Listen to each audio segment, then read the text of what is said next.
literal na itatranslate natin sa Tagalog yung stiff-necked, yung parang matigas yung kanilang mga leeg, no?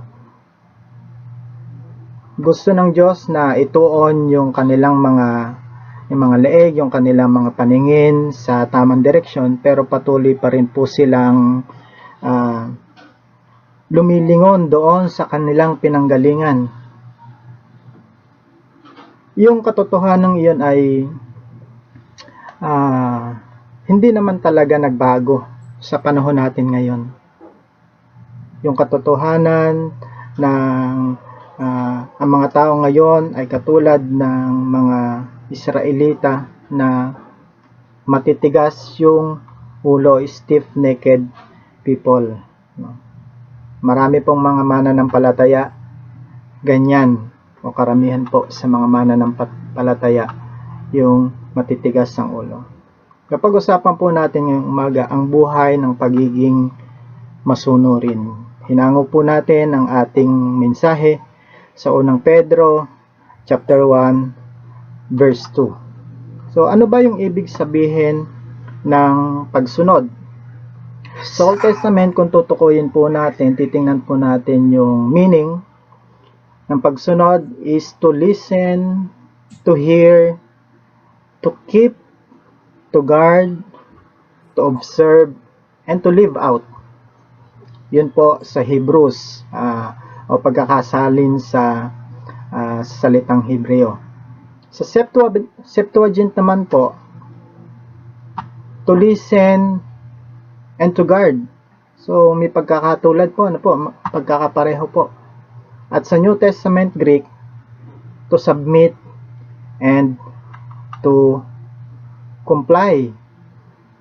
So sa dictionary naman po, Oxford Dictionary, it is the action or practice of obeying, the fact or character of being obedient, submission to the rule or authority of another, compliance with performance on a command, law, or the like, the action of doing what one is bidden. Sa Tagalog naman, ang pagsunod daw po ay pinahihintulutan ng inuutusan ang kanyang sarili na tratuhin ayon sa kagustuhan ng iba o nag-uutos sa kanya, kahit na siya ay nahihirapan ng walang pagtutol o pag-aalinlangan. Ang sabi po sa unang Pedro chapter 1 verse 2, kayo'y pinili ng Diyos Ama ayon sa kanyang kaalaman, sa mula't mula pa ay pinabanal ng Espiritu Santo upang maging masunurin kay Hesukristo at nilinis sa pamamagitan ng kanyang dugo. Sumagana nawa sa inyo ang pagpapala at kapayapaan. Purihin po ang salita ng Panginoon. Sumandali po tayong manalangin. Dakilang Diyos, muli po sa umagang ito, kami po ay lumalapit sa iyo at nagnanais, Panginoon, na ikaw po ay patuloy na mabigyan namin ng kaluguran. Ang aming pong panalangin, O Diyos, ang aming kahilingan, ay tulungan mo po kami na maunawa ang lubos ang iyong mga salita. Ikaw nga po yung mangusap sa amin. Itago mo po ang iyong lingkod sa iyong kabanalan. Kaluwalhatian mo, Panginoon, patuloy na mahayag habang kami po ay patuloy nag-aaral ng iyong mga salita. Ipakita mo po sa amin, Panginoon, yung katotohanan at yung kahalagahan, Panginoon, ng pagsunod, Panginoon, lalong-lalo na sa iyo. Dahil ito po yung ninanais sa bawat isa sa amin na yung niligtas, na yung pinatawad. Panginoon, patuloy na ikaw po yung madakila sa pagbubulay-bulay namin ng iyong banal na salita. Purihin ka, O Diyos, sa makapangyarihang pangalan ng aming Panginoong Hesus. Amen. Amen.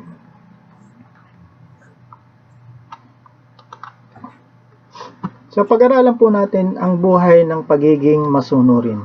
So bago po tayo pumunta dito sa buhay ng pagiging masunurin, ano-ano po ba yung mga maling paniniwala tungkol sa pagiging masunurin?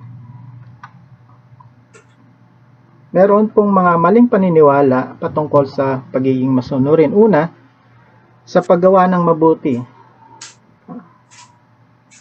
Akala po kasi ng karamihan na kapag gumawa ka na ng mabuti ay nagiging masunurin ka na sa Diyos o kahit kanino pa man na tinitingnan mo na iyong sinusunod. Ang sabi po sa aklat ng Mateo chapter 7 verse 22 and 23, sa araw ng paghuhukom, marami ang magsasabi sa akin, Panginoon, hindi po ba kami ay nagpahayag ng mensahe mula sa Diyos, nagpalayas ng mga demonyo at gumawa ng mga himala sa iyong pangalan? Ngunit sasabihin ko sa kanila, hindi ko kayo nakikilala, lumayo kayo sa akin, kayong mga gumagawa ng kasamaan.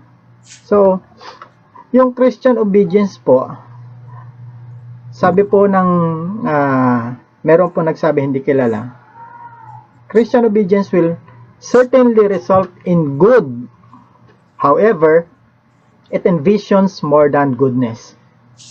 It is a response to the higher divine call and is focused on a higher divine goal. So, hindi dahil gumawa ka na ng mabuti, dahil magaganda na yung ginagawa mo, ibig sabihin, masunurin ka na.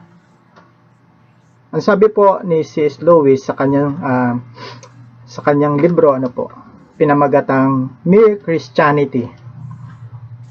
Pinahayag niya doon yung frustration of doing good kind of obedience. Ang sabi niya po, as long as we are thinking that way, one or the other of two results is likely to follow. Either we give up trying to be good, or else we become very unhappy indeed.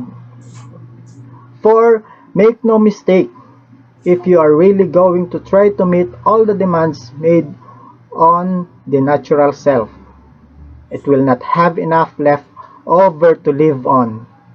The more you obey your conscience, the more your conscience will demand of you. So, para sa kanya, there is a frustration of thinking of being good or doing good.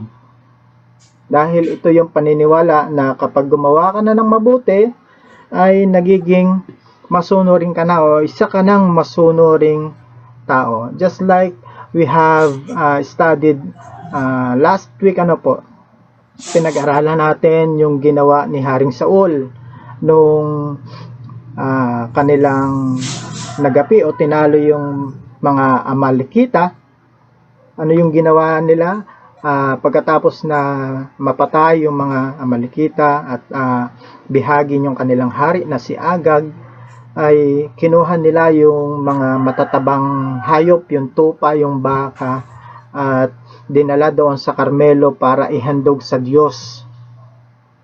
Pero anong sabi ni Samuel kay Saul? Siya ay hindi naging masunurin sa Diyos. Kasi ang utos ng Diyos ay walang kukunin, puksain lahat, patayin lahat, walang ititira, walang kukunin. Pero si Haring Saul, kinuha niya po yung mga matatabang tupa, matatabang baka para ihandog sa Diyos. Para sa kanya ay isa yung magandang gawain para sa Diyos. Pero kaya nga yung teksto na obedience is better than sacrifice doon sa verse 22 and 23 ang pinag-aralan natin last week. So, hindi po nababatay, hindi nababase doon sa paggawa ng mabuti yung pagiging masunurin. So, maling kaisipan po ito na kapag ikaw ay gumawa ng mabuti o wala kang inaargabyadong tao, ay isa ka ng masunuring anak ng Diyos. Isa pa pong maling paniniwala patungkol sa pagiging masunurin, yung pagiging legalista. Ano ba yung ibig sabihin ng legalista? Legalism is a strict, literal, or excessive conformity to the law or to a religious or moral code. So, ibig sabihin, literal, yung sobra-sobrang pagsunod, ano po, yung conformity to the law or religious or moral code. So, hindi ibig sabihin na lagi tayong sumisimba, lagi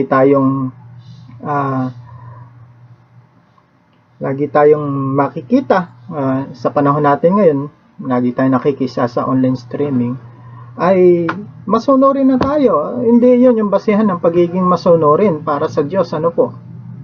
So, hindi ibig sabihin na ginagampanan natin lahat yung tungkulin natin sa iglesia ay masunurin na tayo sa Diyos. So, ang sabi po sa mga taga Galatia, chapter 5, verse 6, sa mga nakipag-isa na kay Kristo Jesus, hindi na mahalaga kung ang isang tao ay tuli o hindi. Ang mahalaga ay ang kanyang pananampalatayang nakikita sa mga gawaing udyok ng pag-ibig. So, para dito kay Paul, yung pagsunod, ano po, ay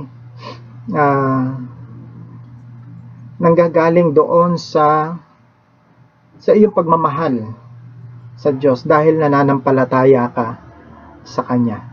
Para sa Kanya, ang mahalaga yung pananampalataya na nakikita sa mga gawaing nanggagaling o nagmumula sa iyong pagmamahal.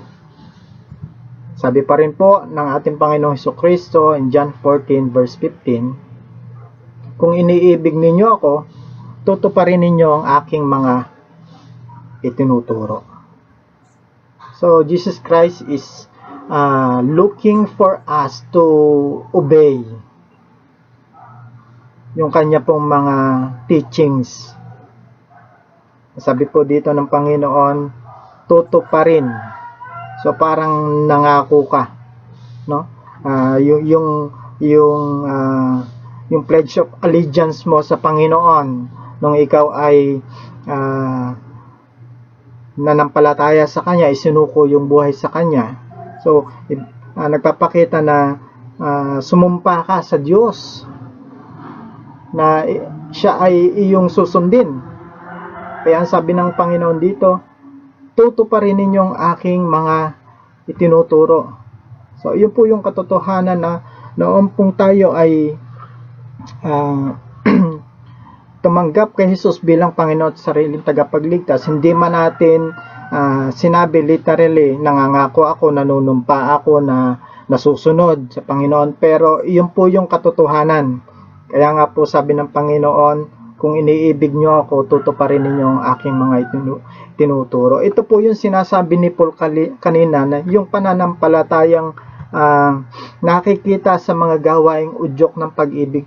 If we love Jesus Christ, kung mahal po natin ang Panginoong Hesukristo, na andon yung pananampalataya natin sa Kanya, so it will result for us na yung pagtupad sa mga itinuturo ng Panginoon. Ano ba yung mga itinuturo ng Panginoon sa atin? Napakarami pong itinuturo ng Panginoon sa atin.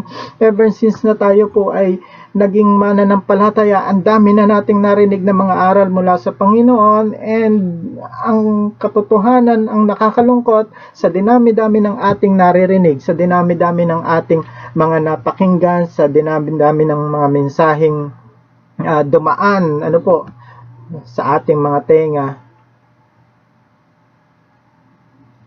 ang tanong, yung pagtupad doon sa mga aral na yon, yung pagsunod doon sa mga aral na yon, patuloy po ba nating nagagawa? Kaya ito po yung sinasabi ng ating Panginoon. Hindi nababase sa tagal ng ating pagiging mananampalataya, sa tagal ng ating pagiging Kristiyano. Hindi doon nababase yung ating faith, hindi doon nababase yung ating pagsunod.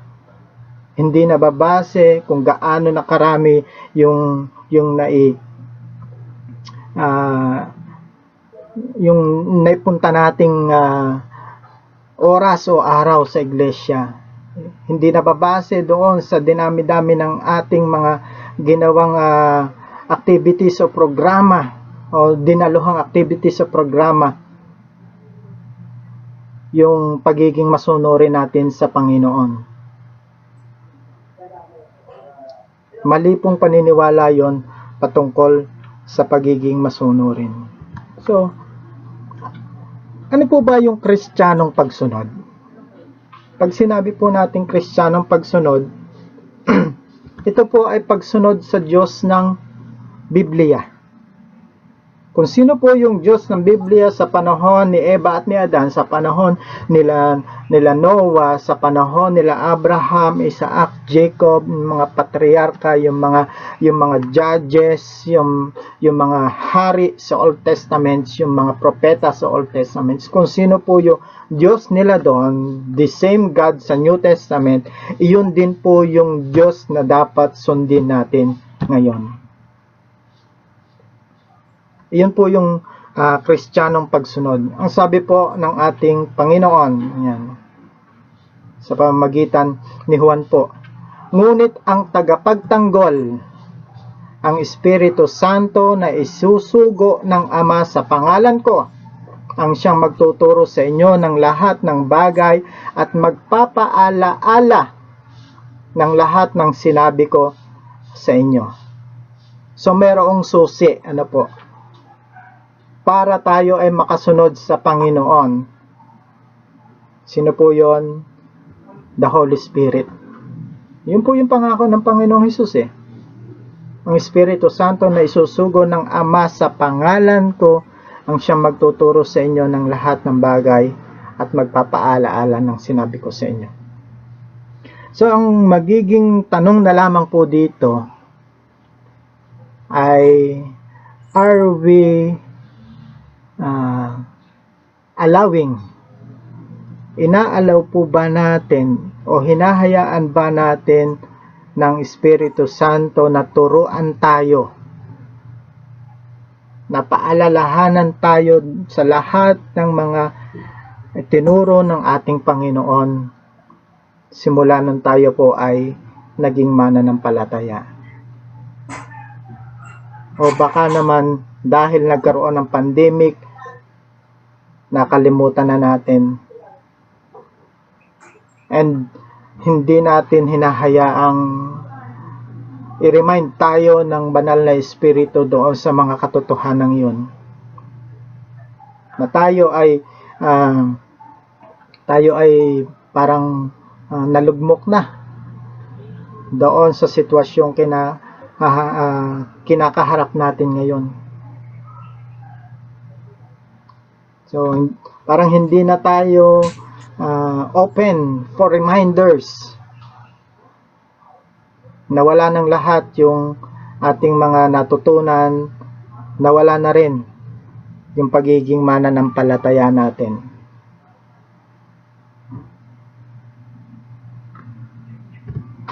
Ang sabi po sa aklat ng Hebreo chapter 1 verse 1 and 2. Noong una nangusap ang Diyos sa ating mga ninuno sa iba't ibang panahon at sa iba't ibang paraan sa pamamagitan ng mga propeta. This is the history how God is speaking, talking to His people, ano po. Ngunit nitong mga huling araw, siya nagsasalita o nagsalita sa atin sa pamamagitan ng kanyang anak, which is Jesus Christ. Sa pamamagitan ng anak ay nilikha ng Diyos ang sanlibutan at siya ang piniling tagapagmana ng lahat ng bagay. So ano po yung pinapakita dito? That Jesus Christ, even kahit wala pa physically si Jesus Christ, ano po, ay nangusap na yung Diyos doon sa mga tauhan sa Old Testament. Ito po yung sinasabi ng sumulat ng mga Hebreo. Jesus Christ, nagsalita siya, nagturo siya nung panahon ng New Testament, and even now, nagsasalita ang ating Panginoong Jesucristo, not in audible voice, but through His Word. Ano po? Sabi po dito, Sa pamamagitan ng anak ay nilikha ang sanlibutan at siyang pinipiling tagapagmana ng lahat ng bagay. So, pinapakilala lang si Jesus Christ that He is one of the creators. Ano po, naandun siya simula ng paglikha at sabi po dito, at siya ang piniling tagapagmana ng lahat ng bagay. He is the owner, ano po, ng lahat ng bagay. So, ibig sabihin, tayo na mga mananampalataya, tayo na mga anak ng Diyos, tayo na nagkiklaim na mga Kristiyano, we are owned by God. So, ibig sabihin, kung tayo ay pag-aari ng Diyos, dapat sumusunod tayo sa Diyos. Particularly sa Diyos ng Biblia. God the Father, God the Son, and God the Holy Spirit. So, iyon po yung Kristiyanong pagsunod, na sumusunod tayo sa Diyos ng Biblia. Ang pangalawa, ang Kristiyanong pagsunod ay bumabalong galing sa pananampalataya. Dahil merong kang pananampalataya, it results to you obedience. Ang sabi po sa Roma chapter 1 verse 5, sa pamamagitan niya, tinanggap namin sa Diyos ang kaloob na maging apostol alang-alang kay Kristo, upang ang mga hintil ay akayin sa pananampalataya at pagsunod sa Kanya. So, pinapakita dito na sa pamamagitan ni Jesus Christ, ano po, ay binigyan ng karapatan na maging apostol, maging alagad. The same with us. Katulad po sa atin, binigyan tayo ng Panginoon ng karapatan para maging isang alagad. Through Jesus Christ. What is the reason? Ano yung layunin? Sabi po ni Pablo, upang ang mga hentil ay akayin sa pananampalataya at pagsunod sa Kanya. Yun po yung layunin. Bakit tayo binigyan ng Panginoon ng karapatan para maging lingkod niya, para mag-akay ng mga mananampalataya, para sumunod sa Panginoon. Nakakalungkot minsan, tayo pa yung nagiging dahilan para lalong lumayo yung mga tao sa Diyos. Yun po yung katotohanan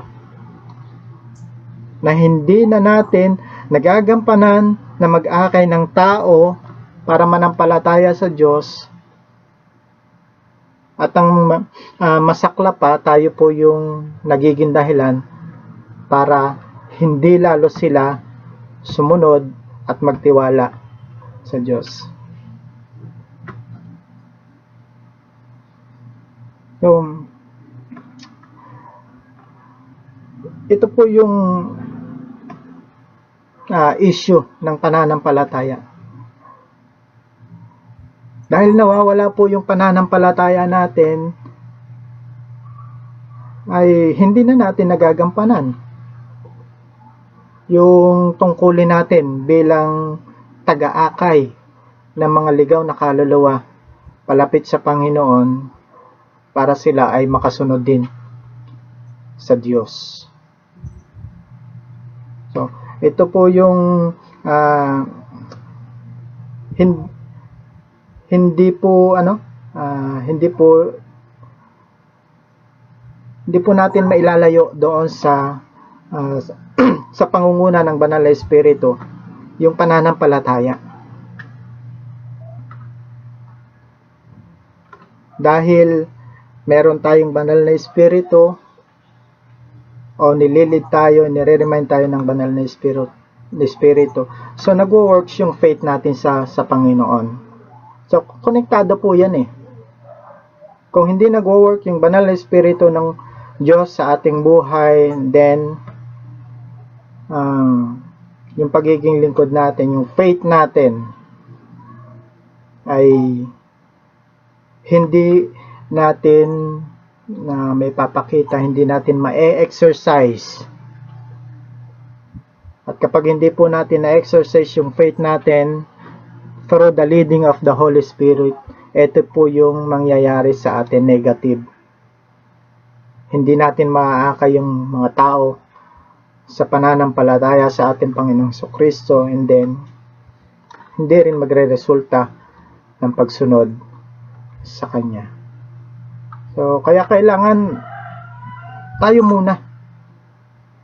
Sumunod muna tayo para yung ibang tao ay maakay natin na sumunod din sa Panginoon.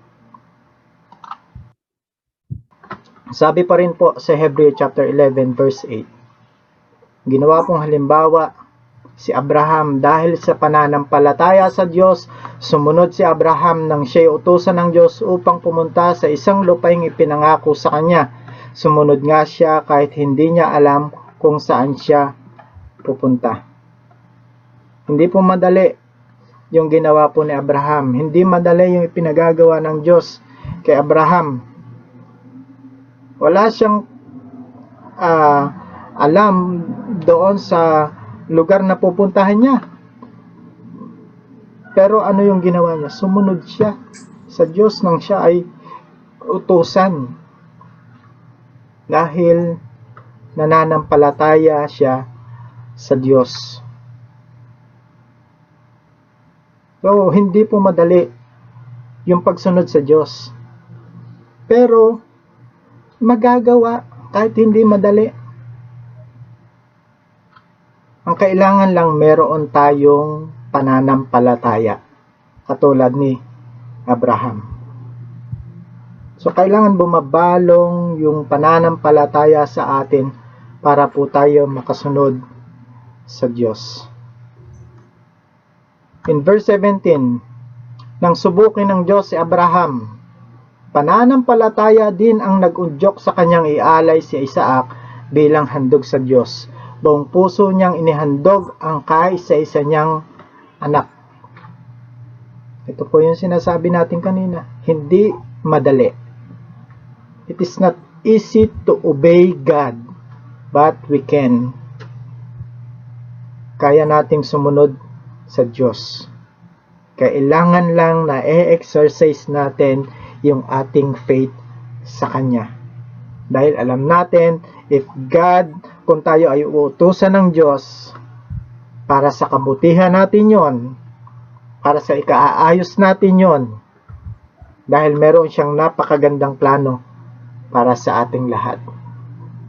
Kahit mahirap, it needs sacrifice. Katulad ng ginawa po dito ni Abraham. Sinakripisyo niya yung kanyang anak. Kaisa-isang anak para sumunod siya sa Diyos. At nakita ng Diyos yung kanyang pananampalataya. At alam natin kung ano yung mga sumunod na pangyayari dito po sa kwento ng pag-aalay ni Abraham kay Isaac.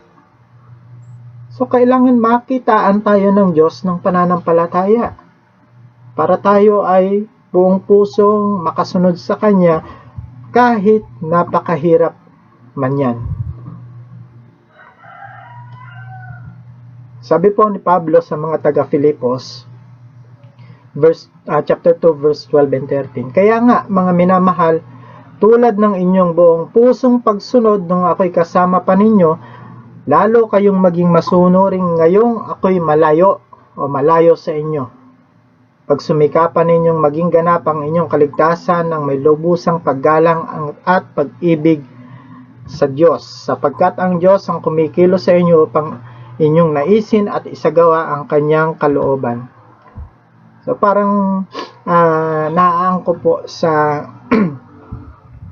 naaangkop sa sitwasyon natin sa mga panahong ito na po. Dahil sa ECQ, dahil sa MECQ, wala tayong face-to-face worship service, wala tayong mga face-to-face na programa, activities. So walang mga literally o physically walang nangunguna sa atin, walang parang ganoon, walang pastor na naglilid sa atin na gawin mo ito, gawin mo yan. Ganoon po yung sitwasyon natin ngayon. So dahil walang pastor, karamihan sa atin o meron sa ating patuloy na nagsusumikap. Sabi po ni Apostol Pablo dito, pag sumikapan ninyo maging ganap ang inyong kaligtasan. Merong mga nagsusumikap na maging ganap yung kaligtasan, dahil merong lubusang paggalang at pag-ibig sa Diyos. Pero I believe hindi lahat ay ganoon yung sitwasyon, ganoon yung ginagawa. Mangyayari lang yon sa atin kung kumikilos po yung Diyos sa buhay natin. Sabi po dito sa verse 13, sapagkat ang Diyos ang kumikilos sa inyo upang inyong naisin at isagawa ang kanyang kalooban. So kahit walang pastor na nag-observe, naglilid physically, kung yung Diyos yung kumikilos sa iyo, nanaisin mong isagawa yung kanyang kalooban.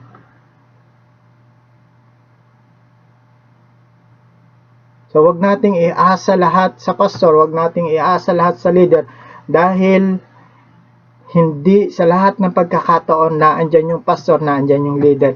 Ang Diyos lang yung lagi nating makakasama sa lahat ng pagkakataon, dahil nangako siya sa atin, hindi tayo iiwan, hindi tayo pababayaan ng Diyos.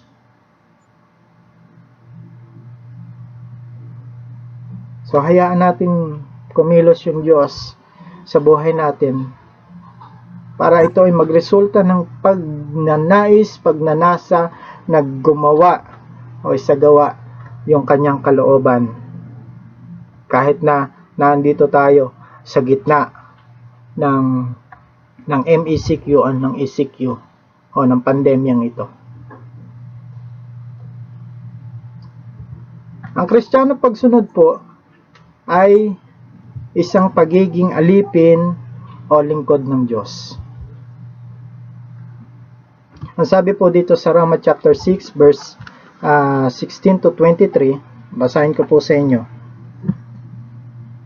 Alam ninyong kapag kayo'y napailalim kanino man bilang alipin, alipin nga kayo ng inyong pinapanginoon. Mga alipin ng kasalanan at ang bunga nito'y kamatayan, o mga alipin ng Diyos at ang bunga nito'y pagpapawalang sala.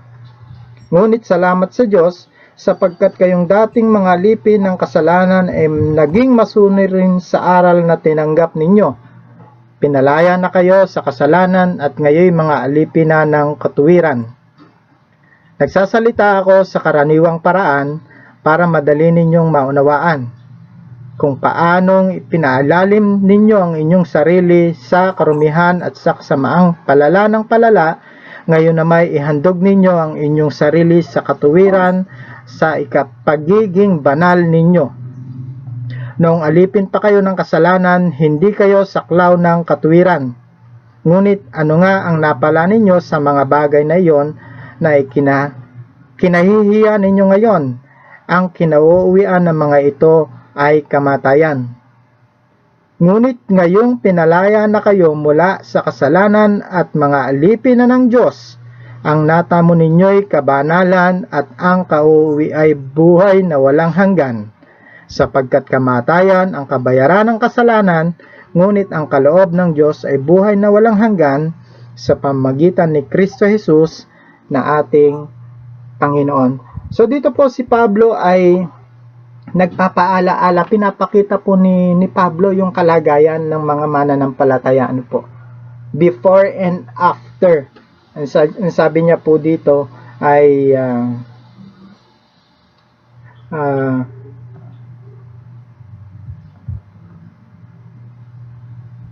yung alam ninyong kapag kayo'y napailalim kanino man bilang alipin, alipin nga kayo ng inyong pinapanginoon. So pinapakita niya dito yung Sino ba yung pinapanginoon? Ano po? Before at yung pagkatapos na sila ay ligtas ng Panginoon.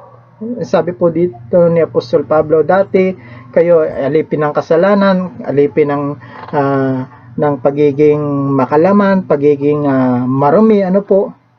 Kayo ay bilanggo ng kasalanan o bilanggo doon sa paggawa ng kamalian, ng kasalanan. Pero sabi niya dito, pinalaya na kayo doon eh. Nung kayo naging mananampalataya, nakipag-isa kay Kristo, pinalaya na kayo doon sa kasalanan. So pinapakita niya dito yung resulta ng pagiging makasalanan at pagiging pinalaya. Yung pagiging makasalanan ay, ang sabi niya dito sa lalo na sa verse 23 po, ano po, kamatayan, yung kabayaran ng kasalanan. So yun yung resulta ng pagiging makasalanan. Talagang mamamatay. Ngunit ang kalooban ng Diyos ay buhay na walang hanggan sa pamamagitan ni Kristo Jesus na ating Panginoon. Pero kung pinalaya na kayo sa kasalanan through Jesus Christ, sabi niya dito, buhay na walang hanggan. So bilang mga mananampalataya, dito pinapaalala niya sa mga mananampalataya na dapat hindi na kayo namumuhay sa pagkakasala o paggawa ng kasalanan. Dahil tinubos na kayo eh. Pinalaya na kayo ng Panginoon. Yung buhay ni Jesus Christ yung naging kabayaran para kayo ay makalaya doon sa kasalanan. So, kung kayo ay tinubos na, pinalaya na kayo, pwede na kayong gumawa ng kabutihan o pwede na kayong sumunod doon sa kalooban ng Diyos. Pwede nyo nang talikuran yung paggawa ng kasalanan. So, the same with us, mga kapatid, mga minamahal. Kung talagang tayo po ay tinubos na ng Panginoon sa mga kasalanan natin, huwag na po tayong mamuhay sa paggawa ng kasalanan. Alam naman natin yung mali at tama eh. Yung mali, kapag ginawa mo, kasalanan yun. Pero, kung yung tama, hindi mo ginawa, ang sabi ng Panginoon, kasalanan pa rin yun eh. So, alam natin ang mali at tama. Alam natin kung ano yung dapat natin gawin, dapat yun yung ginagawa po natin bilang mga mananampalataya. Hindi po dahilan yung sitwasyon na pinagdaraanan natin para hindi tayo makasunod sa Diyos. Kaya nga, ang sabi kanina, ano po, ay kailangan kumilos yung Diyos sa buhay natin para naisin natin at isagawa yung kanyang kalooban. Sabi po sa 1 Corinto chapter 6 verse 19 and 20, hindi ba ninyo alam na ang Espiritu na ang inyong katawan ang templo ng Espiritu Santo na nasa inyo at pinagkaloob ng Diyos sa inyo? Hindi na ninyo pag-aari ang inyong katawan. Parang anong nangyayari? Tayo pa rin yung nagmamayari ng katawan natin eh. Tayo pa rin yung nasusunod eh. Hindi na yung Holy Spirit.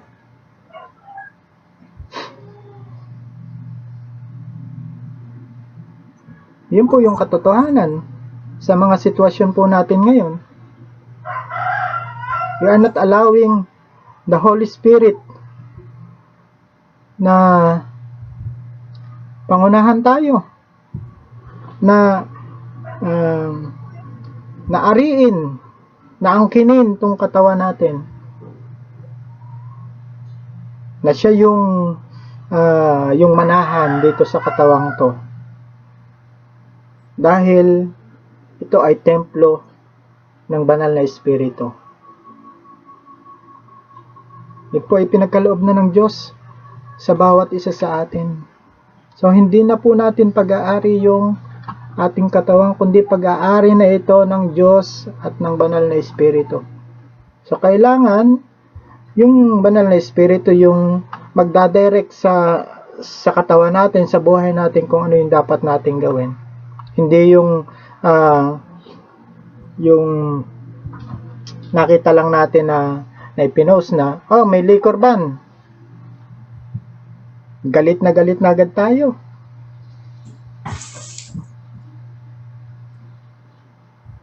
Galit na hindi makatikim ng alak. Mapababae, mapalalaki. Mas gusto natin yung alak, yung espiritu ng alak, yung nagmamayari nitong katawang ito, ng mga katawan natin. Diba? Yun naman yung katotohanan. Kapag may nagpost na pinagbabawal ng gobyerno yung ganitong pagtitinda, pagbili ng ano, kakalungkot mga mananampalataya. Okay lang sa mga hindi mananampalataya, magalit sila, pero sa mga mananampalataya, makikita mo may magpo-post pa sa FB.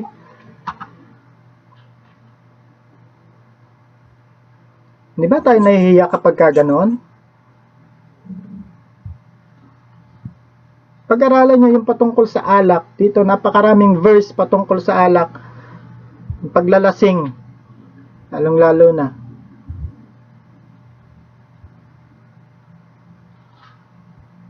Tingnan natin sa Bible kung ano yung idudulot ng alak sa ating katawan, yung sobra-sobrang paggamit o yung pag-consume ng alak. So sa halip na yung espiritu ng Diyos yung nananahan, mas gusto nating espiritu ng alak yung manahan sa katawan natin. Ibig sabihin, kaninong ano tayo, kaninong alipin tayo pag ganoong sitwasyon. Alipin ba tayo ng Diyos, ng Espiritu Santo, o alipin tayo ng alak? Mga kapatid, paalaala, tayo po ay mga mananampalataya na.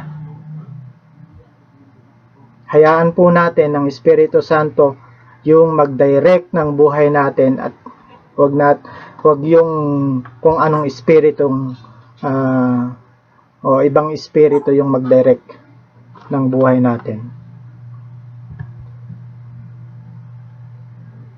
Sabi po dito, sapagkat binili niya kayo sa isang halaga, kaya't gamitin ninyo ang inyong katawan upang maparangalan ang Diyos. Malinaw.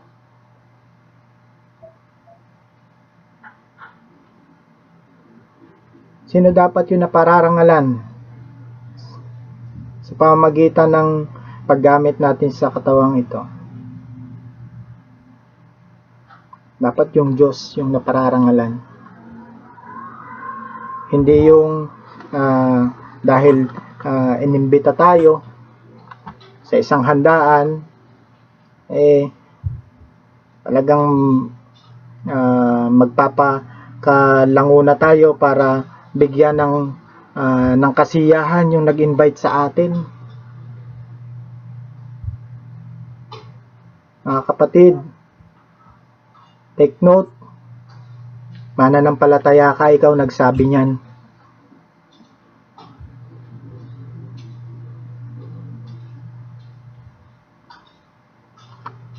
Dapat yung buhay mo, yung Diyos na pararangalan, yung katawan mo, yung Diyos yung napararangalan. Ang sabi po sa Awit, chapter 40, verse 6, ang mga pag-alay, pati mga handog, at mga hayop na handang sunugin, hindi mo naibig sa dambana dalhin. Handog na sinunog at mga kaloob, hindi mo na naisin, upang salay iyong patawarin. Sa halip, ang iyong kalooban sa akin ay pandinig ko, upang ikay dinggin. So, pinapakita dito na mas mahalaga para sa Diyos yung pinakikinggan yung kanyang utos. Pag sinabi pong pandinig, hindi lang ito basta narinig, kundi ito ay isinasabuhay, ginagawa. Magkaiba po yung hearing and listening. Magkaiba yung resulta po nun. Nadinig mo lang kaysa napakinggan mo. Kapag nadinig mo lang, o pwedeng hindi yun magresulta sa'yo ng pagsunod, pero kung talagang napakinggan mo, you listen sa utos ng Diyos, pinagagawa ng Diyos, talagang magre-resulta po ito ng pagsunod natin sa Panginoon. Mga kapatid, yung pagsunod po sa Diyos ay hindi natin pwedeng ibase sa kung anumang sitwasyon meron tayo. Kahit anong sitwasyon pa yan, kahit napakahirap pa yan, kahit nagdadalamhati pa tayo, pwede po tayong sumunod sa Diyos. Hindi po basihan yung ating mga pinagdaraanan, hindi po basihan yung ating mga nararanasan. Remember Job. Si Job gasgas na yung kanyang buhay bilang isang illustration, pero yun po yung nagpapakita. Ano yung nararanasan ni Job? Ano yung naranasan niya? Tumalikod ba siya sa Diyos? Tinakwil ba niya yung Diyos? Hindi. Sumunod pa rin siya sa Diyos. So sa atin, wala pa namang maihahambing doon sa karanasan ni Job. Kaya lang, nakakalungkot, hindi pa nga natin nararanasan yung ganoong mga paghihirap, mga sitwasyon, nagiging masuwayin na tayo. So kailangan po ay patuloy tayong magtiwala sa Diyos, patuloy tayong manampalataya, hayaan po natin ng banal na Espiritu yung manguna sa atin to direct us kahit ano pang sitwasyon meron po tayo ngayon. Tayo po ay manalangin. Nakilang Diyos, nagpapasalamat po kami sa pagkakataong ito dahil pinakita mo po sa amin yung kahalagahan ng pagiging masunurin at pinakita mo sa amin, Panginoon, yung aming sarili sa iyong harapan bilang iyong mga lingkod, bilang iyong mga anak, na kailangan po kaming patuloy na sumunod sa iyo kahit ano pa man, Panginoon, yung aming mga pinagdaraanan. Purihin ka, O Diyos, sa katotohanan ng iyong mga salita. Purihin ka, O Diyos, sa kapangyarihan ng iyong mga salita, at nawa itong mga natutunan namin ngayong umaga ay hindi lang magsilbing aral kundi maging gabay sa amin sa pang-araw-araw na pamumuhay. Maraming salamat po. Ito po ang aming panalangin sa pangalan po ng aming Panginoong Hesus. Amen and Amen.